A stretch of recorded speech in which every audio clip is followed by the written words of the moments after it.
तो आज का जो टॉपिक है वो है लीवर का। तो लीवर, किडनी और गाल ब्लैडर और पैंक्रियाज, ये चार ऑर्गन ऐसे हैं जो चाहे आपकी कोई भी बीमारी हो, ये चारों ऑर्गन कहीं ना कहीं कॉम्प्रोमाइज्ड होते ही हैं। तो कोई भी बीमारी हो, सर से पैर तक आपको सबसे पहले इन चार ऑर्गन्स को ठीक करने की तरफ ध्यान देना पड़ेगा। पैंक्रियास के बारे में डायबिटीज़ के वीडियो में बता ही चुकी हूँ। आज डिस्कस करते हैं लीवर के बारे में। तो लीवर हमारी बॉडी का सबसे इम्पॉर्टेंट और बड़ा ऑर्गन है। तकरीबन 2.5 किलो का होता है लीवर। और इंसान की बॉडी में इसकी इम्पॉर्टेंस का अंदाज इस बात से लगाया जा सकता है, लीवर को अगर काट के अलग भी कर दिया जाए तो ये फिर से रीग्रो हो जाता है, छिपकली की दुम की तरह, अगर सही न्यूट्रिशन दिया जाए तो। मैं तो ये भी मानती हूँ कि दूसरे ऑर्गन्स भी रीजेनरेट हो सकते हैं अगर उन्हें प्रॉपर न्यूट्रिशन मिले तो, और बॉडी में जहर को डालना बंद कर दिया जाए तो। इस टॉपिक पर आगे दूसरी वीडियोस में बात करेंगे, अभी ध्यान देंगे लीवर पर। तो लीवर की कोई भी डिजीज़ जैसे फैटी लीवर या सोराइसिस के बारे में तब पता चल पाता है जब लीवर 80 to 90% तक डैमेज हो चुका होता है। असल में कहानी 10-15 साल पहले ही शुरू हो चुकी होती है। फैटी लीवर से सोराइसिस तक पहुंचने में 10 से 15 साल तक का टाइम लगता है। बट अगर हम ठीक से फास्टिंग करें और डाइट कर लें तो 3 से 4 साल में लीवर फिर से रीजेनरेट हो सकता है। होता क्या है कि छोटे छोटे सिम्टम्स तो पहले से ही आने लगते हैं, 10-15 साल पहले से ही, मगर हम उस तरफ ध्यान नहीं देते और लीवर 10-15 साल तक स्ट्रगल करता ही रहता है। जिस तरह से पैंक्रियाज होता है उसी तरह से पैंक्रियाज भी डायबिटीज़ तक स्टेज पहुंचने में, टाइप 2 डायबिटीज़ तक स्टेज तक पहुंचने में 10-15 साल पहले ही कहानी शुरू हो गई होती है डायबिटीज़ तक की, पैंक्रियाज के डैमेज होने की। इसी तरह से इसमें भी होता है लीवर में 10-15 साल पहले ही, एक्चुअली जब आपको इंसुलिन की प्रॉब्लम शुरू होती है तभी से आपका ये जो लीवर है, किडनी लीवर पे भी असर आना शुरू हो जाता है। तो लीवर 10-15 साल तक स्ट्रगल करता रहता है लीवर डिजीज़ डिटेक्ट होने से 10-15 साल पहले से ही। हाँ, सिम्टम्स जो हैं, अगर आपको सिम्टम्स पता होते हैं तो वो सिम्टम्स इशारा करते हैं कि गड़बड़ शुरू हो चुकी है।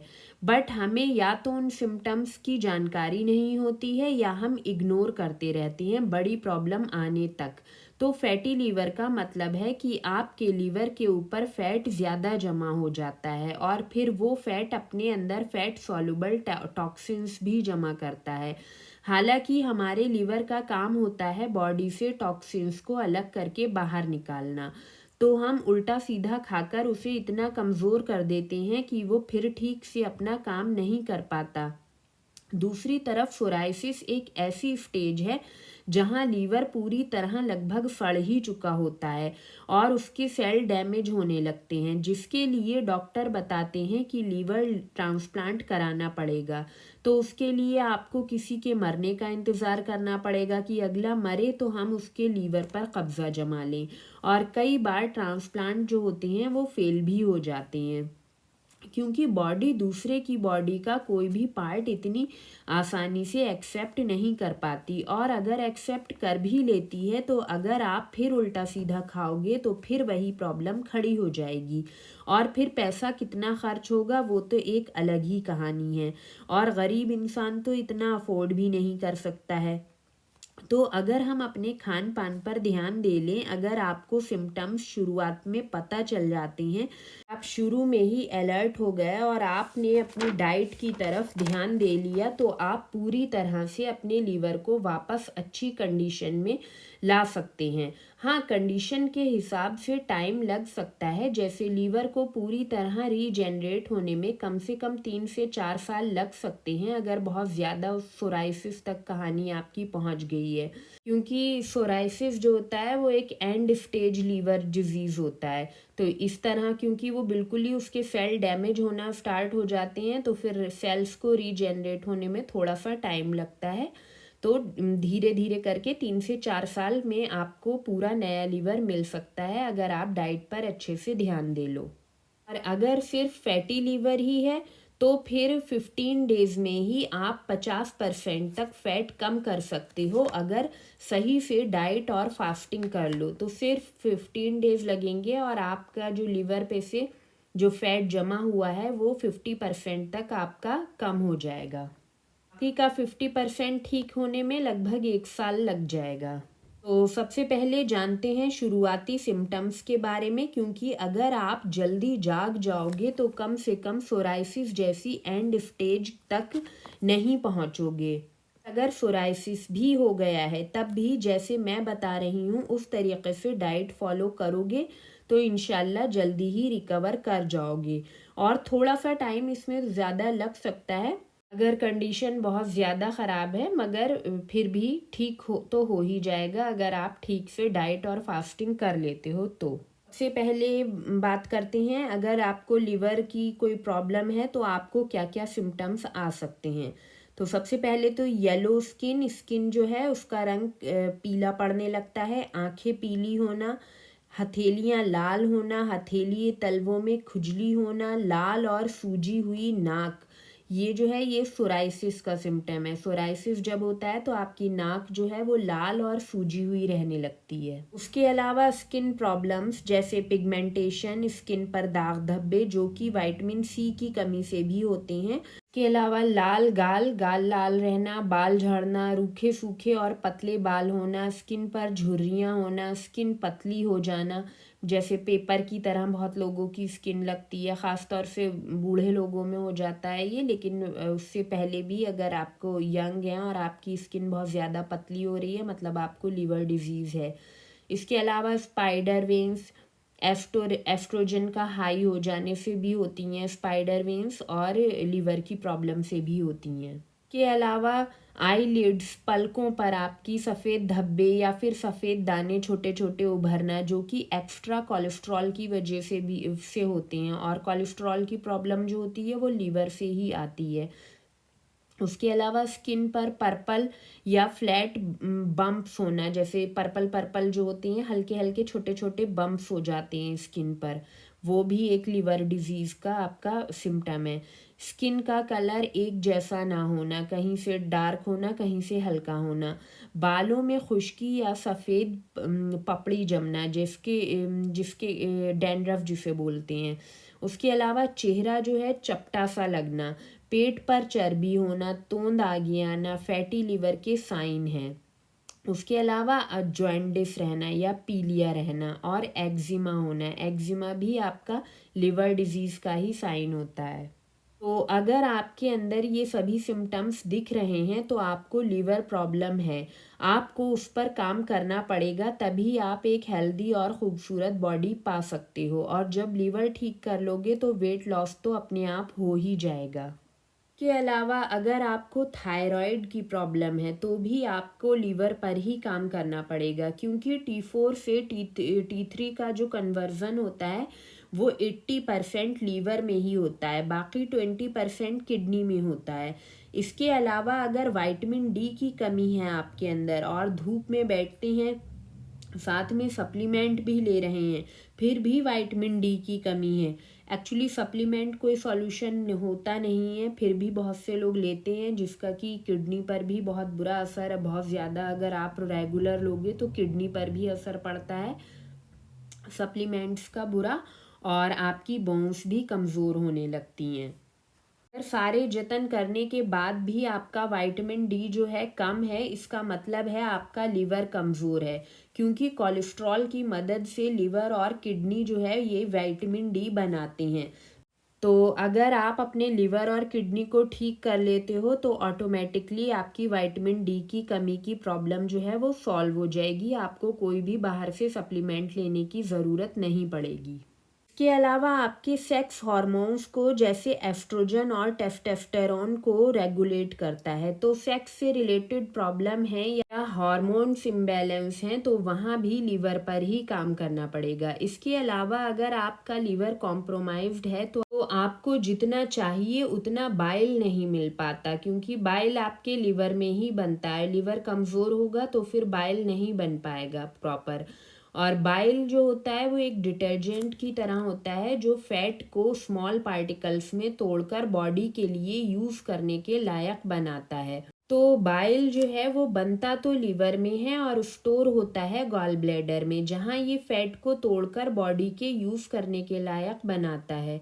तो अगर आपके पास बाइल कम है, आपका लिवर ठीक से जितना बॉडी को चाहिए उतना बाइल नहीं बना पा रहा है, तो आपको फैट सॉल्युबल वाइटमिन्स की कमी हो जाएगी, जैसे कि vitamin A, E, D, K1 और K2।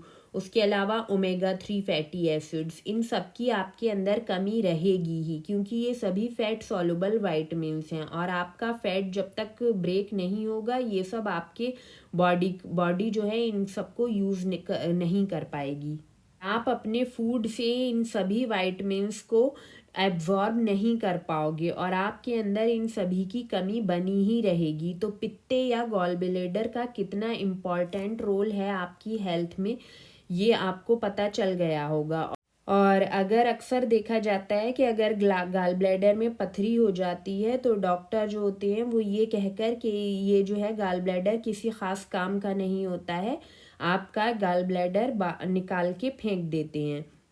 और बाद में आप वेट तो फिर उनका, जिनका गाल ब्लैडर देखो निकला होता है, उनको वेट तो उनका लूज़ हो ही नहीं सकता, क्योंकि उनको फैट जो है वो फैट उनका वो डाइजेस्ट नहीं कर पाएंगे। फैट की जब भी खाएंगे उनको प्रॉब्लम होगी फैट से, और फैट उनको ब्रेक डाउन भी नहीं होगा, डाइजेस्ट भी नहीं होगा। उसके अलावा जो लोग गाल ब्लैडर निकलवा देते हैं उनको ये फैट सॉल्युबल जितने भी वाइटामिन्स हैं जैसे ए, डी, ई, K1, K2, ओमेगा 3, इनकी कमी बनी ही रहेगी, क्योंकि अब आपका वो पार्ट जो है ऑर्गन निकल चुका है, तो उसका कोई सॉल्यूशन नहीं है। वो जो है आपको ऊपर से बाइल सॉल्ट लेने पड़ेंगे और थोड़ा फैट जो है वो कम खाएं आप, वही ठीक है आपके लिए। गाल ब्लैडर पे एक अलग वीडियो होगी जिसमें हम पूरा गाल ब्लैडर को ही कवर करेंगे।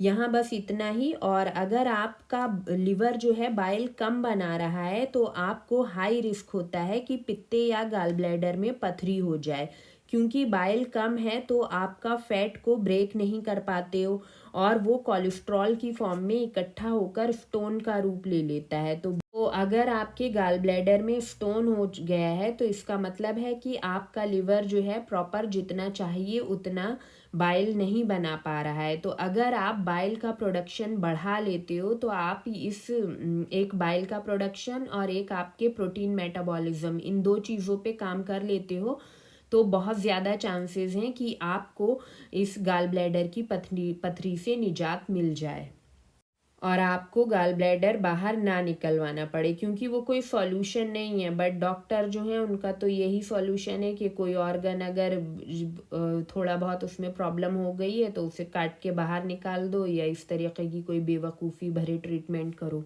तो अगर आप फैट डाइजेस्ट नहीं कर पाते हो तो फैट खाने पर ब्लोटिंग होने लगती है। ब्लोटिंग मतलब एकदम भारीपन लगना, पेट फूल जाना, बेचैनी होना और ऐसा लगना कि जैसे पानी सा भर गया है अंदर, पानी पेट के अंदर पानी सा भर गया है, पानी की डकार आना है, इस तरीके के जो सिम्टम होते हैं ब्लोटिंग के होते हैं। और आपकी पॉटी जो है वो पीले रंग की, हल्के रंग की, और उस पर स्किड मार्क्स होते हैं, या और पॉटी के जो होती है वो पानी के ऊपर तैरती है। ये सारे सिम्टम जो हैं ये लो बाइल के हैं। इसका मतलब है अगर आपके अंदर ये सभी सिम्टम आ रहे हैं तो फिर आपके अंदर बाइल जो है वो कम है। उसके अलावा खाना हजम नहीं होना, डकारे आना, ब्लोटिंग, बल्जिंग, पेट में खिंचाव होना, मरोड़ उठना, ये सभी लो बाइल के सिम्टम हैं। अगर ये सब प्रॉब्लम्स हैं तो आप समझ लीजिए आपका लीवर कॉम्प्रोमाइज्ड है, बाइल प्रॉपर आपके नहीं बन रहा है। तो बाइल जो होता है वो आपके लिवर से फैट को बाहर करता है और बाइल बनाने के लिए ट्रिगर होता है सैचुरेटेड या एनिमल फैट। तो अगर आप वेजिटेबल ऑयल या मिनरल ऑयल खा रहे हो या रिफाइंड ऑयल तो फिर आपके बाइल सॉल्ट ठीक से नहीं बनेगा। बाइल अगर आपको अच्छे तरीके से बनाना है अपने अंदर तो आपको अपनी डाइट में एनिमल फैट या सैचुरेटेड फैट जो होता है चर्बी वाला फैट, वो आपको अपनी डाइट में ऐड करना ही पड़ेगा। तो अब आते हैं क्योर पर। तो क्रूसीफर वेजिटेबल्स जो होती हैं वो लिवर के लिए बहुत अच्छी होती हैं। क्रूसीफर वेजिटेबल्स लिवर से फैट को बाहर निकालती हैं। तो तो अगर फैटी लिवर है तो हमें फ़ैट को कम करना होता है, मतलब हमें ऐसा उपाय करने होते हैं जिससे कि हमारे लिवर से फ़ैट जो है वो कम हो जाए। और अगर सोराइसिस है तो हमें नए सेल्स बनाना होंगे, जिसमें कि फास्टिंग आपकी बहुत मदद करती है। तो सोराइसिस जैसी प्रॉब्लम है अगर आपको, तो उसमें फास्टिंग आपकी बहुत मदद करेगी, क्योंकि जब आप फास्ट में होते हो तो आपके अंदर नए सेल्स जो हैं बनने लगते हैं। आपका जो भी ऑर्गन्स के सेल्स डैमेज होते हैं वो फिर से नए होकर बनने लगते हैं।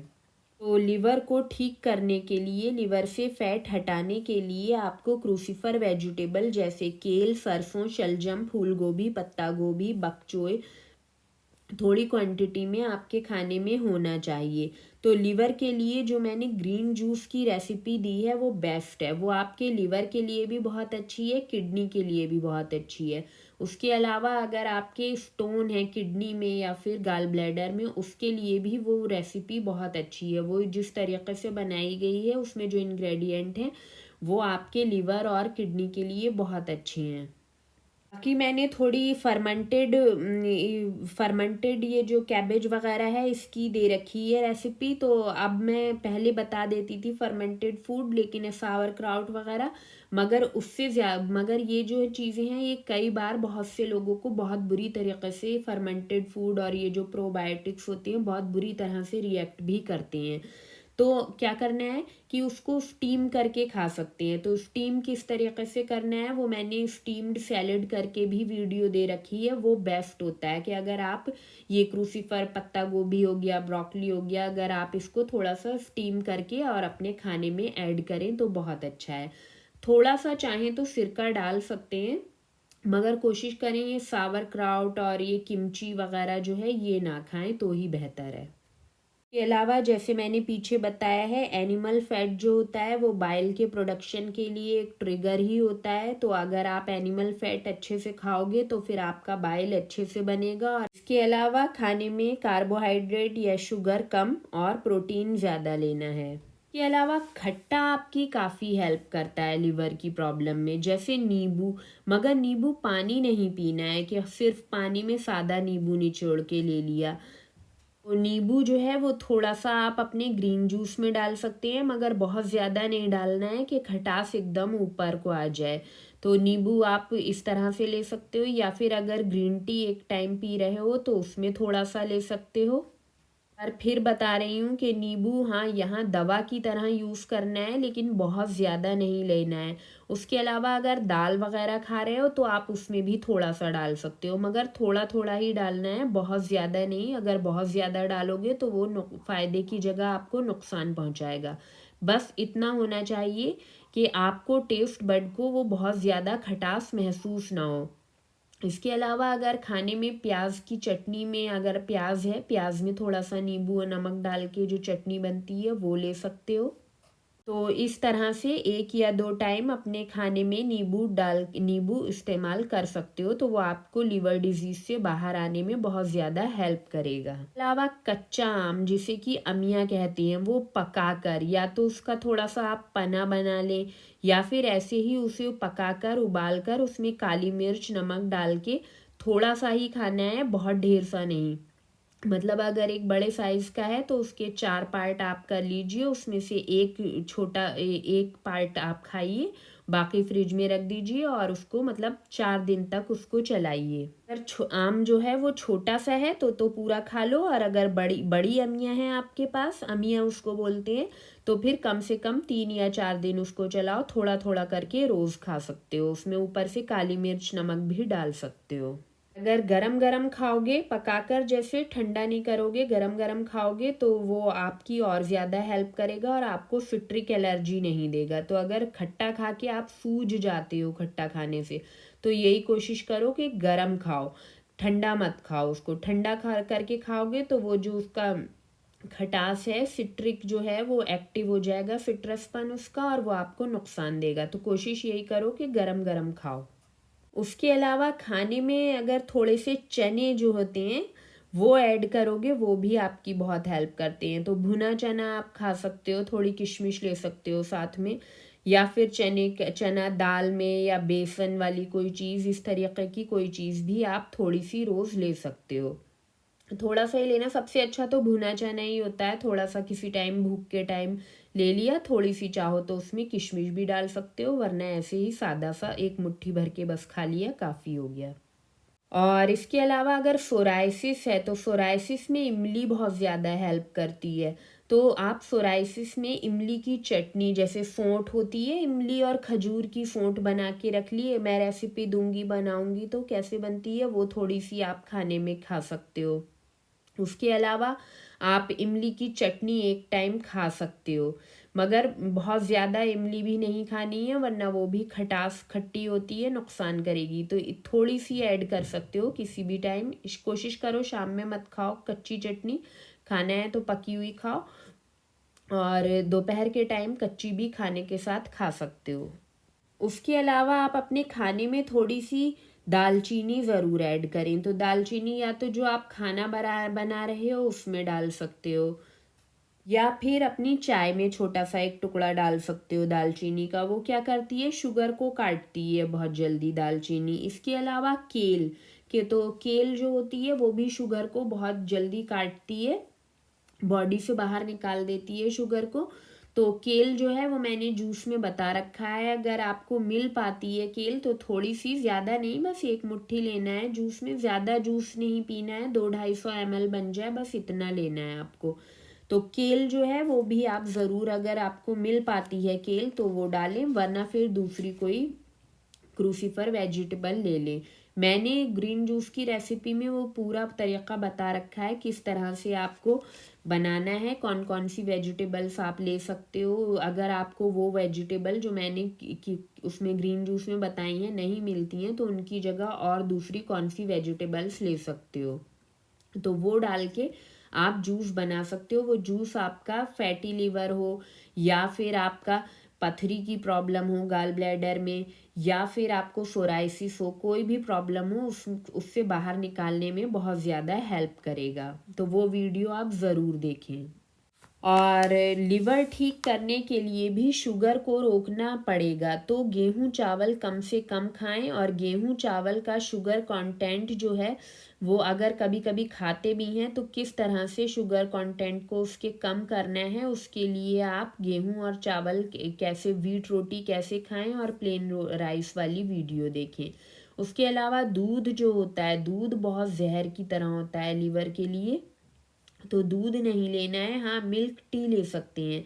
मिल्क टी किस तरह से बनाना है, कम दूध और ज़्यादा पानी डाल के, तो वो कैसे बनाना है उसकी रेसिपी भी मैंने दे रखी है। कि डाइट को किस तरह से एडजस्ट करना है, तो उसके लिए वेट लॉस डाइट प्लान और फास्टिंग डाइट वो देखें आप। 15 दिन वेट लॉस डाइट और 15 दिन फास्टिंग डाइट करें और देखें 1 महीने के अंदर ही आपको आराम आने लगेगा।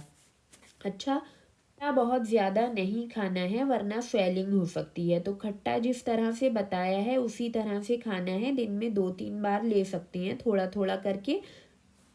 इमली या नींबू प्याज की चटनी इस तरीके से भी आप ले सकते हैं, कैसे भी करके थोड़ा थोड़ा सा खाने में ऐड करें अपने। उसके अलावा थोड़ा सा ऑर्गन मीट जैसे लीवर, किडनी, ब्रेन, क्योंकि ऑर्गन मीट जो होता है वो न्यूट्रिशन से भरपूर होता है, तो ख़ास तौर से लीवर जो होता है वो बहुत ज़्यादा न्यूट्रिशियस होता है। तो थोड़ा सा दिन में एक टाइम, किसी भी टाइम थोड़ा सा लें ज़रूर।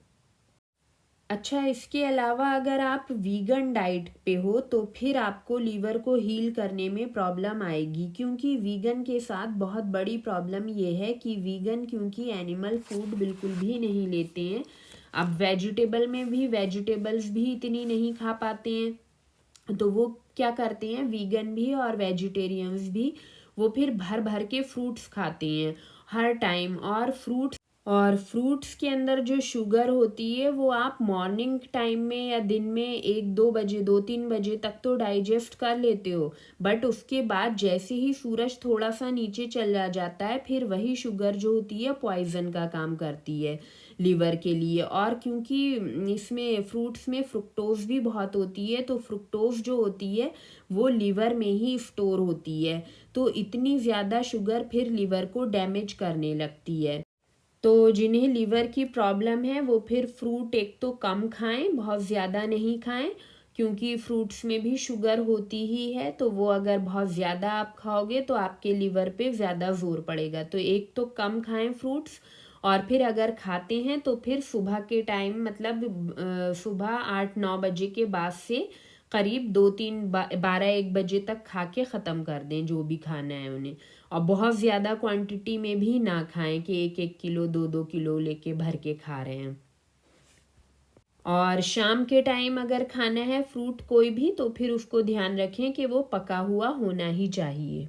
उसके अलावा वीगन्स को और जो वेजिटेरियंस होते हैं उनको ऑयल सॉल्युबल वाइटमिन्स और मिनरल्स की भी कमी बनी ही रहती है। तो हेल्दी कीटो ही अच्छा ऑप्शन है। तो डाइट किस तरह से मैनेज करनी है उसके लिए वीडियो देखें। इसके अलावा जो लोग दवाएं रेगुलर खाते हैं और बहुत सारी या एक तरह की भी दवा खा रहे हैं, तो उन्हें भी तब तक पूरा बेनिफिट नहीं मिलेगा जब तक कि वो अपनी दवा से पूरी तरह से पीछा ना छुड़ा लें। क्योंकि कोई भी दवा जब आप रेगुलर हर रोज़ खाते हो या कई सारी दवाएं, तो वो आपके लीवर को तो डैमेज करती ही हैं, साथ में इन्फ्लेमेशन भी बना ही रहता है। तो इन्फ्लेमेशन भी बॉडी में बना रहेगा तो भी आपका लिवर फिर ठीक होना मुश्किल ही है। तो अगर आप सोचते हैं कि आप दवाएं भी खाते रहें और हेल्दी भी हो जाएं, तो ऐसा नहीं हो पाएगा। तो बेहतर है धीरे धीरे अपनी दवाएं कम करते हुए छोड़ दें, तभी आपका लिवर जो है सेहतमंद हो पाएगा, लिवर ठीक हो पाएगा। के अलावा अगर आपको हेपेटाइटिस बी और सी है, तो वो भी उन लोगों के लिए भी ये जो मैं इसमें टिप्स बताई हैं मैंने पीछे लीवर ठीक करने की, वही काम करेंगी। क्योंकि हेपेटाइटिस की प्रॉब्लम जो है वो भी लिवर से ही रिलेटेड होती है।